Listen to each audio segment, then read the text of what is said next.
자, 두 구절밖에 안 됩니다. 함께 하나님 말씀을 합독하시겠습니다. 읽습니다. 시작. 보라, 장차 한 왕이 공의로 통치할 것이요 방백들이 정의로 다스릴 것이며 또 그 사람은 광풍을 피하는 곳, 폭우를 가리는 곳 같을 것이며 마른 땅의 냇물 같을 것이며 곤비한 땅의 큰 바위끈을 같으리니. 아멘. 기도합니다. 하나님, 오늘도 사랑하는 성도님들에게 말씀하여 주옵소서. 예수님 이름으로 기도하옵나이다. 아멘. 할렐루야. 저는 오늘 이사야 32장 1절로 2절 말씀을 본문으로 예수님은 나에게 어떤 의미가 있는가, 이런 제목으로 함께 주의 말씀을 살피려고 합니다. 사람은 그냥 얼떨결에 태어나서 그냥 주어진 인생을 사는 거 절대 아닙니다. 우리가 임의로 할 수 없는 게 이 세상 태어나는 일이라고 합니다. 어느 가정을 선택할 수도 없는 거고 어떤 부모를 선택할 수도 없는 겁니다. 신학적으로는 인간은 그러면 언제부터 존재하는가 굉장히 논의를 많이 하는 부분입니다. 아직까지도 답이 없어요. 근데 성경을 읽고 사랑하고 연구하는 저로서는 오늘 찬양도 함께 했지만 시편 139편에 보면 하나님이 모태에서 나를 직조하셨다. 모태에서 나를 씨줄과 날줄로 마치 그 모씨를 짜내듯이, 옷감을 짜내듯이 어머니 뱃속에서 직조하셨다, 만드셨다라고 말씀하고 있어요. 그러니까 여기 있는 저도 그렇고 여러분들 모두 그저 어쩌다가 태어난 인생이 아니에요. 동기는 한 남자와 한 여자가 만나서 하룻밤 동침을 한 결과 엄마의 자궁, 모태에서 한 인간이 10개월이라는 기간을 통해 성숙함으로 태어난 것이다, 이렇게 알고 있잖아요. 근데 성경은 그게 아니에요. 부모가 어떻든 간에 하나님께서는 나라는 존재를 세상에 보내시기 위해서 어머니 모태에서 섬세하게 하나님이 조직하셨다는 거예요. 제가 늘 우리 성도님들에게 강조하잖아요. 인간은 흙으로 만들어졌다, 이렇게 사람들이 얘기하는데 틀린 말은 아니에요. 성경이 그렇게 번역을 했기 때문이죠. 흙은 세 가지 종류가 있다고 제가 많이 말씀드렸어요. 흙이라고 번역한 단어 중에 첫 번째가 에레츠라는 흙이에요. 이건 때로 지구라는 말로도 번역이 돼요. 지구라는 땅덩어리, 이게 보통 우리가 통틀어서 흙이라고 하는 존재가 그냥 에레츠예요. 또 흙이라고 번역하는 또 다른 단어가 있는데 그게 아다마라는 흙이 있어요. 이 아다마라는 흙은요, 농사를 짓거나 집을 지을 수 있는 땅을 말해요. 이 세상은 다 똑같지 않습니다. 저 산자락에다 집을 지으면 무너져요. 한동안에는 우리가 산속에 집을 지으면 건강하다고 했는데 그게 틀린 얘기라는 게 밝혀졌죠. 산속에는 그 리튬이라는 게 있기 때문에 산속 깊은 곳에 집을 짓거나 아니면 지하 깊숙하게 파서 집을 넣으면 리튬이 나와서 인간을 해롭게 한다, 그런 말 들어보셨죠? 그래서 사람이 집을 짓고 사는 곳이 있어요. 차를 몰고 이렇게 좀 외진 지역으로 나가보면 어느 지역은 농사를 짓고 어느 지역은 집들을 짓고 산다고요. 그러니까 농사를 짓거나 집을 짓고 인간이 거주할 수 있는 그 흙, 그 땅을 아다마라고 해요. 또 한 가지 흙이 나오는데 그것은 야파라고 하는 흙이 있어요. 이 야파를 다른 말로 티끌, 먼지라고도 번역을 해요. 근데 하나님이 저와 여러분을 지으실 때는 야파라고 하는 이 티끌, 이 먼지 흙으로 우리를 지으셨어요. 찰흙 그 반죽으로 보통 이제 소묘한다고 그러죠. 진흙으로 이렇게 덕지덕지 만들어서 모양만 만들어 갖고 인간이 되라 뿅 해갖고 된 게 아니라 하나님은 아주 섬세하게 우리의 세포 하나하나를 다 조직하셨다는 거예요. 인간을 손으로 그대로 만드는 일이 얼마나 힘들겠습니까? 인간 속에 인간이 출발할 때 한 남성과 한 여성, 그 속에는 염색체라는 게 있죠. 여성은 XX 염색체 2개가 있고 남자는 XY 염색체가 있다고요. 그 염색체 안에는 모든 그 사람의 일생을 살아가는 그야말로 운명과 같은 정보가 다 담겨 있어요. 그걸 DNA라고 하죠. 그 DNA를 굉장히 인간들이 연구를 많이 해서 지금은 DNA 지도까지 나왔어요. 그 DNA에서 몇 번 DNA가 문제가 생기면 인간이 조금 기형이 되기도 하고, 어떤 DNA가 조금 이렇게 이상해지면 머리 색깔이 또 달라지고 뭐 그런 거 있잖아요. 그런 정보를 DNA가 다 담고 있어요. 심지어 DNA를 연구하는 사람들이 그래요. 몇 살이 되면 이 사람의 머리도 빠진다. 그런 정보까지 다 들어있대요. 그 DNA를 가지고 인간이 조직이 되는데 엄마 뱃속에서 한 남자와 한 여자의 생명체가 만나서 XX가 되면 여성이 되고 XY가 되면 남성이 되는 건 우리가 상식적으로 다 알고 있잖아요. 그리고 사람마다 피가 있는데 피도 혈액형이 있죠. A, O, B, AB형 플러스 마이너스 0이 있죠. 근데 그 참 오묘하지 않습니까? 그리고 인간을 구성하는 그 세포 하나하나에도 보면 옛날에는 세포 한 개인 줄 알았더니 세포 안에 세포 핵이 들어있고, 그리고 그 핵을 보면 그 핵 주변으로 전자가 이렇게 돌고 있고, 또 그 세포 하나를 이루는 수없이 많은 형질들이 들어있죠. 미토콘드리아라든지 뭐 적혈군이 뭐니 이렇게 다 들어있다고요. 그래서 어떤 분들은 그래요. 인간을 연구하면 연구할수록 인간 몸속에 세포 하나 속에 온 우주가 들어있대요. 이걸 과학자들이, 의사들이죠, 연구하고 연구하잖아요. 무슨 병이 있으면 그냥 우리는 약초 캐러 다니셨잖아요.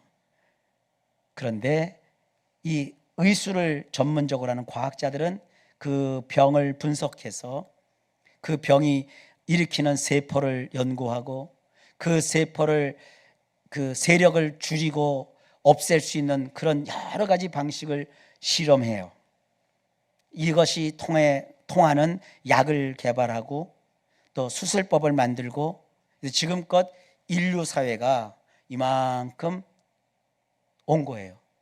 그래서 과거에는 인간이 60만 넘어도 꼬부랑 할머니 할아버지였는데 지금 60이면 다 청년이요. 우리의 기본 나이가 어지간하면 다 100살을 훨씬 넘겨요. 제가 몇 주 전에 저희 친구 집에 상을 당해서 그 친구 어머니가 돌아가셔서 거기 문상을 갔어요. 그래서 친구 어머니는 병에 걸려서 조금 일찍 가셨어요. 일찍 가셨는데 연세가 91살이에요. 근데 그래서 그것도 아쉬웠는데 그 옆에 보니까 다른 상가가 있는데 거기도 어머니가 돌아가셨는데 101살이에요. 그러니까 어지간히 문상을 다녀도 지금은요, 특별히 사고라든지 병사를 하지 않는 한 90에서 100은 훨씬 넘기는 그런 시대가 되었어요. 그러니까 이것이 언제부터 시작한 거냐? 이런 모든 인간을 하나님께서 모태에서 그 손가락으로 만드셨다는 거예요. 여러분, 한 사람 한 사람은 그냥 어쩌다 생긴 존재가 아니라는 거예요. 다 하나님이 나를 만드신 걸작품이에요. 그럼 이렇게 또 생각하지요. 그러면 나를 완벽하게 만들지 왜 이런 유전병도 있게 하시고 태어날 때부터 어디가 좀 부족하게 하고 나는 왜 키를 작게 하고. 그건 하나님 마음이요. 하나님이 다양하게 인간을 만드셨어요. 그래서 성경이 놀라운 게 있는 거예요. 사랑하라 그랬어요. 하나님이 뜻이 계셔서 우리가 생각하는, 보통 말하는 노말한 사람, 일반적인 사람도 있고 또 어브노말한 사람, 일반적이지 않은 사람도 있는 거예요. 이런 분들이 공동체를 이루면서 한 사회를 구성하여 살아가는 거예요. 어떤 사람은 손이 부족해요. 그러니까 손이 건강한 사람이 그 사람의 손이 되어주는 것이고, 어떤 사람은 다리가 좀 약해요. 어떤 사람이 강한 발로 그 사람 다리 역할도 해주는 거예요. 그런 것이 인간 세상이라는 거예요. 그러면서 하나님이 우리에게 알려주시는 것이 뭐냐? 인간 너희에게는 하나님이 완성하고 하나님이 주시는 완벽한 100%의 완성된 저 하늘나라, 하나님이 다스리는 천국이 필요하다. 그 나라를 바라보며 살아가야 하는 존재다. 이걸 알려주신 거예요. 원래 인간을 하나님은 불완전한 존재로 만들지 않으셨어요. 아담과 하와를 완벽한 자로 만드셨어요. 그런데 아담과 하와가 하나님이 맺으신 생명의 언약을 어겨요. 하나님이 맺으시는 약속은 그냥 막 주는 약속이 아니에요. 조건이 붙어 있는 약속이에요. 하나님이 아담과 하와에게 생명의 언약을 주시면서 어떤 조건을 주시나요? 선악과를 먹지 말라. 만약에 먹으면 너희가 죽는다. 위협이 아니에요. 하나님의 법이에요. 사랑하는 성도 여러분들, 우리 한국 사회는 유교에 굉장히 가깝죠. 유교에서 제일 강조하는 게 가정에서는 효입니다. 임금님을 모신 신하는 그게 충입니다. 유교가 구상하고 유교가 바라보는 이상적인 세계는 부모와 자식이 효예요. 그리고 왕과 신하 사이에 충이에요. 그리고 인간과 인간 사이에는 의예요. 의리라고 하죠. 법이고 의리고 질서예요. 그래서 이 세상 인간 사이에는 질서가 있다고 하잖아요. 장유, 유서. 그 다음에 부부 간에는 부부, 유신. 아니에요? 부모, 유신. 이렇게 하나님께서는 인간을 만드셨을 때 인간에게도 세상을 아는 지혜를 주셨어요. 그래서 유괴 쪽에서도 그렇게 인간 사회는 질서가 있는 것이고 알려줍니다. 그래서 우리 어렸을 때 부모에게 효가 무엇인지를 배우면서 뭘 배워요? 어른 앞에서 고개 숙여라. 먼저 인사하라. 그리고 이건 아버지 것이다. 이거는 할아버지 것이다. 이걸 알려주잖아요. 부모가 힘이 없고 노쇠했다고 짐승처럼, 짐승은 약하면 공격하잖아요. 물잖아요. 근데 우리가 부모가 노쇠하고 힘이 없으면 봉양하잖아요. 공경하잖아요. 이게 인간이 살아가는 세상의 질서예요. 마찬가지예요. 선악과도 하나님과 우리 사이에 하나님은 하나님이시고 우리는 하나님이 지으신 피조물이라는 이 질서 관계가 선악과예요. 그러니까 선악과에 대해서 자꾸 토를 다는 사람은요, 다른 게 아니에요. 하나님 믿기가 싫다는 거예요. 우리는 선악과를 통해서 하나님을 아는 거예요. 동산의 모든 과일들을 다 인간이 먹을 수 있었어요. 그러나 동산 중앙에 있는 선악을 알게 하는 그 과일만큼은 인간이 먹지 못하도록 하나님이 금지하셨어요. 왜냐? 그건 하나님의 것이기 때문에. 지금도 마찬가지예요. 우리가 일상을 살면서 하나님의 것을 손대면 안 돼요. 여러분의 일상에서 하나님의 것이 있다고요. 그걸 저는 11조 정신이라고 항상 얘기를 하잖아요. 시간도 다 내가 쓸 수 있는 시간이 아니에요. 내가 쓸 수 있는 하루 24시간 중에서 하나님을 예배하고 하나님을 찬양하고 하나님의 말씀 앞에 서는 시간이 꼭 있어야 돼요. 우리는 뭐라고 그러죠? 경건의 시간이라고 해요. 그것이 1분이어도 좋고 10분이어도 좋고 1시간이어도 좋은데, 저는 기왕 우리가 믿을 것 같으면 11조 사상을 가지고 믿자. 하루가 24시간이니까 24시간에 10분의 1은 2시간 6, 4, 24, 24분 2시간 24분은 하루에 하나님의 시간으로 우리가 구별하여 살자. 가장 좋은 게 뭐예요? 옛날 같으면 새벽 기도죠. 새벽 기도 오고 가는 시간 하면 한 2시간 반 걸려요. 요즘 새벽 기도가 여의치 않은 분들은 가정이나 또 출퇴근하는 그 시간이나 어쨌든 내가 짜투리 시간을 아껴서라도 늘 주님의 말씀을 가까이 하고 또 기도하고 하나님을 생각하고 이런 시간을 꼭 가질 필요가 있어요. 그래야 우리가 새로워지는 거예요. 우리 성도님들 같은 경우는 뭐 제 설교 한 편 또 반복해서 듣고, 그럼 벌써 설교하면 한 편 들으면 1시간이잖아요.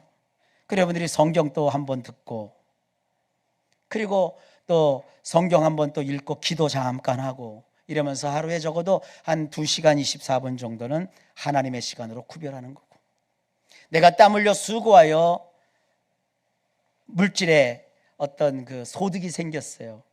내가 수고해서 다 얻은 것 다 내 거다 이렇게 말하지 않고, 내가 수고할 수 있게 힘 주신 거 하나님의 은혜요. 하나님이 나와 함께 하셔서 이렇게 나에게 일할 수 있는 기회를 주신 것이다. 내가 지금 모든 것 다 하나님의 것이다. 그래서 우리가 드리는 게 11조거든요. 사실 11조는요, 내가 벌어들인 총액에 계산해서 10분의 1을 딱 떼어서 이게 하나님의 겁니다, 이런 정신은 현대에 와서 우리들이 생각하는 11조 개념이고요. 원래 이거 11조라는 것은요, 목축사회에서 이해하면 좋아요. 내가 양을 키워요. 양을 쭉 줄을 세워요. 결산의 날에 양 한 마리, 양 두 마리, 양 세 마리, 양 넷, 다섯, 여섯, 일곱, 여덟, 아홉, 10번째, 이건 하나님의 거. 그 다음에 또 지어요. 양 11마리, 12마리 쭉 가다가 10번째 양, 그렇게 한 마리씩 떼는 거예요. 그러니까 전체 양에서 숫자를 재갖고 내가 가진 양의 마리수가 3,000마리니까 무조건 300마리 떼어서 하나님의 것, 이게 아니라 한 마리씩을 다 세워요. 목자는 양의 이름을 알아요. 양의 상태를 알아요. 내가 알고 있는 그 양들 한 마리 한 마리를 세는데, 이 양은 점도 있고 흠도 있단 말이에요. 10번째 딱 하나님이 그걸 떼려 보니까 이게 점도 있고 흠도 있는 양이요. 이건 하나님께 드리면 안 돼. 넌 잠깐 뒤로 빠져.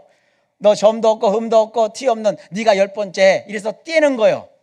그러니까 3,000마리 11조를 떼려면 3,000마리를 다 세야 돼요. 다 살피는 거예요. 그래서 하나님께 떼어드리는 게 11조 정순이요. 그러니까 여러분, 우리 일상에서 11조라는 것은 내가 벌어들이는 액수에서 10분의 1을 떼서 이게 하나님의 겁니다, 이렇게 현대적으로 생각하지 말고, 내가 살아가는 하루하루의 삶 전체가 다 하나님이 나에게 주신 것인데 그 중에서 가장 온전한 것은 하나님의 몫입니다 하고 때는 이런 정신을 가지고 세상을 살아가라는 거예요. 그게 11조의 정신이에요.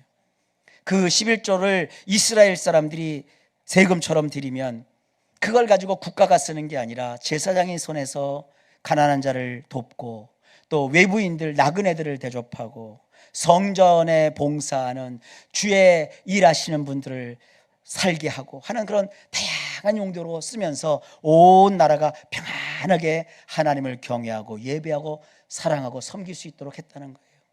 본래 이 11조 제도가 정말 제대로 지켜졌던 다윗 시대에는요, 성전에는 레위인과 제사장들이 1년 365일 하루 24시간 잠자는 시간에서까지 그 당번을 정해서 성소에서 찬양 소리가 멈추지 않았어요. 그 찬양하는 사람들이 뭐 그냥 찬양만 부릅니까? 그들이 먹어야 되고 입어야 되고 써야 되잖아요. 일반 백성들이 성소에 들어올 수 없어요. 제사장과 레위인들이 당번을 정해서 그들이 계속 하나님을 찬양하고 예배하도록 하는 일에 이스라엘 백성들이 온 지역에서 하나님께 드린 그런 11조를 가지고 온 나라가 하나님을 경외하는 일에 쓰였어요. 그러니까 여러분이 11조를 볼 때 돈이나 액수를 보시면 잘 모르시는 거예요. 구약의 성도들이 정말 신앙이 좋을 때는 온 백성이 모든 삶 속에서 하나님께 영광을 돌리며 하나님의 것을 하나님께 드리는 그런 복된 삶을 살았구나, 이걸 정신으로 삼으셔야 돼요.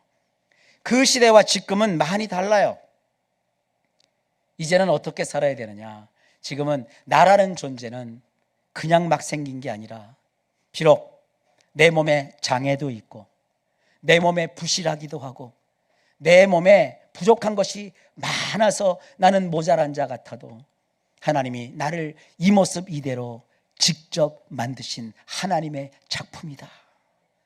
나는 내가 하나님의 작품으로서 이 땅을 살아가야 될 나의 몫이 있고 나의 역할이 있다. 내가 다 망가지고 깨진 인생 같아도 내 인생을 줄로 한번 쫙 세워보시라고요. 하나하나 내가 하나님께 받은 복을 한번 셈해 보시자고요. 깨지고 망가지고 점 있고 흠 있는 것은 그냥 내 몫으로 돌리고 내 삶에 그래도 온전한 부분이 있잖아요. 온전한 부분 다른 데서 찾지 마세요. 지금 숨 쉬고 있는 것만 해도 온전한 거 아닙니까? 중환자실에서 그 고압 산소로 숨을 쉬는데 그게 1시간에 제가 몇 년 전에 알아보니까 1시간 그 고압 산소기 쓰는 그 이용하는 비용이 80 몇만 원이래요. 지금은 더 올랐겠죠. 근데 지금 우리가 어떤 장치하지 않고 숨 쉴 수 있는 것만 해도 얼마나 복된 겁니까? 그러니까 내 삶의 하루 중에서 내 인생 중에서 내가 숨 쉬는 것 하나만 가지고도 하나님이 주신 것이니까 하나님께 돌릴 수 있잖아요. 그러면 우리가 숨 쉴 때 우리의 들숨과 날숨으로 할 수 있는 것이 뭡니까? 찬양 아닙니까? 뭐 노래방 가지 말자 그건 아니에요. 세상 노래를 부르더라도 내 입술에서 하루에 한 번은 내 그 멋진 호흡으로 하나님을 노래할 수 있잖아요. 그리고 내가 이 호흡하는 걸로 하나님이 좋아하시는 언어를 쓸 수 있잖아요. 그게 전도 아닙니까? 전화 한번 하고 또 누구에게 예수님의 이름으로 축복 한번 하고 이게 다 일상에서 하나님께 드리는 우리 삶의 11조의 모습이에요. 이렇게 우리 인간은요 하나님이 지으셨기 때문에 다 뭔가 역할이 있어요. 뭐 몸에 큰 정말 일반인들이 겪지 않는 장애를 가지고 영향력 끼치는 사람들이 굉장히 많죠.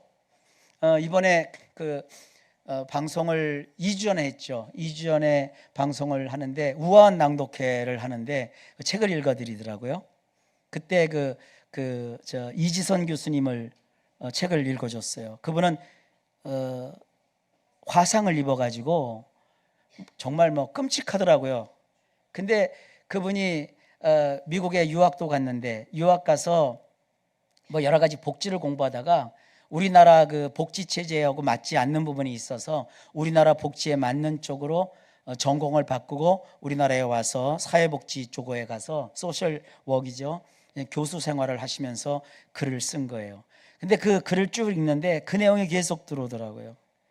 내가 큰 불행한 화상을 입어서 일반인들이 볼 때는 건강하지 못하고 또 실질적으로도 자기의 모든 것이 온몸이 불이 한번 되어보면 이 몸에 정상적이지 않대요. 그러나 내가 하나님께 받은 은혜가 있고 사랑이 있어서 이거를 누군가를 위로해주고 누군가에게 하나님의 그 사랑을 전하고 싶어서 자기가 이 길을 걸어간다고 얘기를 하더라고요. 그 얘기는 너희도 모두 나처럼 큰 화상을 입어라 그거 얘기하는 게 아니에요. 비록 인생에 큰 불행을 겪었지만 나는 하나님의 은혜로 지금 살고 있고 남이 지나가면 그런데요. 지나갈 때마다 사람들이 손가락질한대요. 어떻게 어쩌다가 젊은 여자가 저런 일 겪었어. 막 그게 다 들린대요. 처음엔 그게요 너무너무 힘들었대요. 근데 지금은 하나님 은혜를 충분히 받고 나니까 이제 그런 소리가 하나도 귀에 안 들어온대요. 얼마나 건강해진 거예요. 우리는 화상을 입은 것도 아니에요. 딱히 뭐 외모적으로 부족한 것도 없어요. 그런데도 어쩌다 누가 한마디 하면 그게 마음이 꽉 찔리잖아요. 누가 어쩌다 불행한 얘기, 부정적인 얘기 한마디 하면 막 약호가 팍 죽어버리잖아요. 하나님이 어디 있냐고 그러잖아요. 왜 나만 불행하냐고 그러잖아요. 그러나 실질적으로 모든 사람이 봐도 불행한 처지지만 하나님의 은혜를 받고 보니까 예수님처럼 누군가에게 그 사랑을 전하고 싶어하는 그 열정에 사로잡히더라고요. 사랑하는 성도 여러분, 인생은요 살만한 가치가 있어요. 의미만 발견하면요.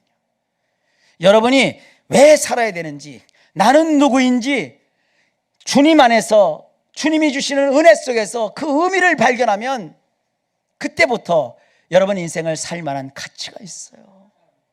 나면서 뭐 좋은 학교 나오고, 때가 되어서 초등학교 나오고 중학교 나오고 고등학교 나오고 대학 가고 대학원 나오고 뭐 유학 갔다 오고 그래야만 정상적인 삶이 아니에요. 그건 세상이 만들어 놓은 인생의 하나의 질서고 순서일 뿐이에요. 어떤 사람은 30이 될 때까지 학교 문턱도 못 가본 사람도 있어요. 근데 어느 날 내 인생은 소중한 것이다 깨닫고 그때 다시 공부해서 검정고시로 중학교 고등학교, 그러더니 40이 되어서 대학을 들어가더라고요. 그 콜리게 같은 애들과 함께 40살에 20살 대학생 신입생 보면 콜리 걷잖아요. 근데 신입생 오리엔테이션에서 신입생들과 같이 공부를 하고 자기보다 어린 교수들을 교수님 하면서 배우는데도 자존심 하나 구기지 않고 내가 이제 이 나이에라도 공부할 수 있는 기회를 주신 것 감사하다고 공부를 하더라고요. 저에게 교육학을 가르치신 교수님이 한 분이 있어요. 이름은 까먹었어요. 외부 강사인데 충남대학교 교수님이셨어요. 그분이 이제 교육학 전공하셔서 제가 다니는 신학교에 와서 제가 이제 교직 과목을 했거든요. 교직 과목의 필수 과목을 그분이 이제 한 학기 가르치셨어요. 그분이 항상 하는 얘기가 내가 충남대학교 정교수인데, 정교수 부교수 그런 거 아시죠? 내가 정교수인데, 정시가 아니라 정식 교수인데 충남대학교에서 가장 늦게 교수가 된 사람이래요. 45인가 50 가까이 돼서 그때 전공을 교육학을 하고 50 넘은 사람이 미국 유학 가서 학위를 해가지고 들어와서 충남대학교에서 교수가 됐어요.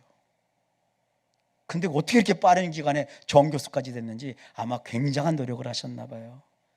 그러더니 자기가 나이가 들었어도 이렇게 교수 활동을 한다고, 여러분들에게 희망이 되고 싶어서 내가 이 학교에 와서 출강한다고 그러시는 거예요. 저는 그때 20대 초반이니까 그 세상 물정을 몰랐어도 참 위대하게 보이더라고요. 여러분, 여러분이 누구인지 의미를 발견하는 게 중요합니다. 나이는 진짜 숫자예요. 자, 그러면 우리가 그렇게 사랑하고 믿는 예수님은 누구신가요? 오늘 본문에 보니까 예수님이 어떤 분인가를 얘기하고 있어요. 1절을 보시면 왕이 나와요. 한 왕. 이거는 히브리 원문으로 보면 단수예요. 그리고 그 왕의 백성이 나와요. 이건 복수형이에요. 근데 이 왕은 공의로 통치하고 이 복수형인 백성들은 정의로 다스린대요. 여기서 공의라고 번역한 이 단어는 뭐냐 하면 왕이 힘없고 연약한 백성들을 위해서 자기를 희생하여 백성을 건지는 행위, 이게 공의예요. 이거 세상 정치인들, 통치자들, 행정가들, 사법부에서 배워야 돼요. 세상은 공의라는 말을 엄청 많이 해요. 그러면서 싹 다 범죄와의 전쟁, 부정척결. 그러니까 우리들은 그게 공인 줄 알아요. 그게 의로운 사회인 줄 알아요. 그건 절대 의로운 게 아니에요. 그건 무시무시한 법으로 세상을 다스리는 거예요. 공의라는 것은 통치자가 갖고 있는 공의는 뭐냐 하면 세종 임금께서 어린 백성이 니르고자 헛되이셔도 제 뜻을 니럽혀지 못할 놈의 하노라. 잘 배우지 못한 백성이 글자를 몰라서 뭔가 표현하고 싶지만 표현할 길이 없는 것이 내가 불쌍히 여겨서 나 왕이 어린 백성들을 위해서 친히 글자를 만들어서 반포한다. 그러니까 백성들이 내가 만든 이 쉬운 글자로 보면 이 내가 만든 글자는 표현하지 못할, 글자로 적지 못할 소리가 없고 글자로 표현하지 못할 뜻이 없으니 이것 배워서 쉽게 배워서 멀리 써서 백성들이 평안하기를 바란다. 이게 공이요. 내 말을 듣지 않는 백성들, 세금 받지 않는 백성들은 다 잡아서 옥에 쳐넣어라. 이건 공의가 아니요. 그건 집행이죠. 왕은 그렇게 우리를 다스린다는 거예요. 이게 누굽니까? 예수님이시라고요. 그리고 백성은 정의로 다스린다고 했는데, 이 정의라는 말은요, 미셰파트라는 단어인데 제가 굉장히 좋아하는 단어입니다. 국가로 치면 사법, 입법, 행정, 이 세 개 부서가 중요하잖아요. 이 삼권 분립이죠. 이 세 개의 행정부, 이 세 개의 정부를 구성하는 사법부와 행정부와 입법부는 서로 침해하면 안 돼요. 사법부는 사법부대로 법을 만들어야 돼요. 어떤 영향 없이. 오직 국민만 바라보고 나라만 바라보고 법을 만들어야 되고요. 입법부는 법을 집행해야 되고요. 입법부는 이제 국회잖아요. 국회는 자기들의 당리당략 떠나서 그 미래를 바라면서 국가를 위한 필요한 법을 계속 갱신하고 만들어야 돼요. 행정부는 정말 불균형을 느끼지 않도록 법을 잘 집행해야 돼요. 근데 만약에 법을 집행하는 행정부 관료들이 시간 돼서 출근하고 시간 돼서 퇴근하는 건 누가 말 안 말려요. 나는 12시에 행정부서에 가갖고 직원들이 앉아있는 거 한 번도 못 봤어요. 여기 직원들 계시면 용서하십시오. 11시 30분이면 벌써 자리가 엉 비어요. 민원인이 가면은 이따가 점심시간 끝나고 오래요. 나 아직 12시도 되기 갔거든요. 12시 되기 전에 갔거든요. 이러면 안 되죠. 그런 정신 가지고 무슨 행정을 합니까? 칼같이 출근하고 칼같이 퇴근하려면 점심시간도 칼같이 지켜줘야 되는 거 아니겠어요? 근데 그렇게 안 하더라고요. 근데 하나님은 안 해요. 행정부는요, 행정부대로 정말 형평성에 맞게 나라를 행정해야 돼요. 근데 이렇게 사법부와 입법부와 행정부가 골고루 균형을 잡아서 나라를 다스리는 행위가 정의예요. 이게 미셰파트예요. 우리나라가 정의가 정말 강물같이 흐르려면 우리 성도님들이 혹시 공무원이 되시면 잘하셔야 되고, 그게 공무원 되는 게 어렵지 않더라고요. 제 친구 중학교 동창 하나는 저 차관 된 친구도 하나 있고요. 이제 차관에서 물러났더라고요. 근데 그 친구 뭐 중학교 다닐 때 보면 뭐 그랬거든요. 또 어떤 친구는 뭐 국회의원 된 친구도 있고, 이게 저 차관 되는 친구는 행정부 소관이거든요. 얘가 이제 행정고시에 갖고 이렇게 올라가 갖고 경기도 저기 차관, 경기도 도시 그 밑에 부도지사 했어요. 이름 알려드릴게요. 이건 공인이니까. 김희겸 친구예요. 곧 중학교 친구예요. 그리고 뭐 저기 국회의원도 있고 그러잖아요. 근데 주변에서 흔히 볼 수 있는 사람들이에요. 그러니까 여기 지금 우리 성도님들 같이 있고 교회에서 같이 있어도 이 중에서 국회의원도 되고 행정부 수반도 되고 또 사법부에서 막 법봉을 들고 판결도 내리고 또 변호사도 하고 또 나쁜 일 한 사람은 이렇게 잡아서 검사도 있고 기소도 시키고 또 형사가 되고 경찰이 되셔서 또 이제 그쪽은 또 이쪽 행정부잖아요. 또 질서를 바로잡는 그런 엄청난 일들을 여기서 여러분들이 할 거라고요. 여러분들이 뭐 개혁의 기치가 돼갖고 머리에 띠두르고 뭐 달리는 게 아니라 내가 맡은 역할을 내가 잘하면 되는 거예요. 이게 정의라는 말이에요. 그래서 하나님은 한 왕이 있고 그가 다스리는 그가 함께하는 백성들이 이런 세상을 펼칠 날이 온다 이거예요. 그러면서 그 왕이 어떤 분이냐, 그 예수님이 누구시냐. 첫째, 광풍을 피하는 곳. 둘째, 폭우를 가리는 곳. 셋째, 마른 땅의 냇물. 넷째, 곤비한 땅의 큰 바위 그늘이래요. 인생 살면 바람이 불어요. 바람이 일어나요. 나를 날릴 만큼 어마어마한 바람이 불어요. 그때 예수님은 누구신가? 내가 피할 피난처 있어요. 비가 엄청 오는데 이 폭우라는 것은 홍수가 날 정도로 쏟아지는 폭우를 말해요. 그럴 때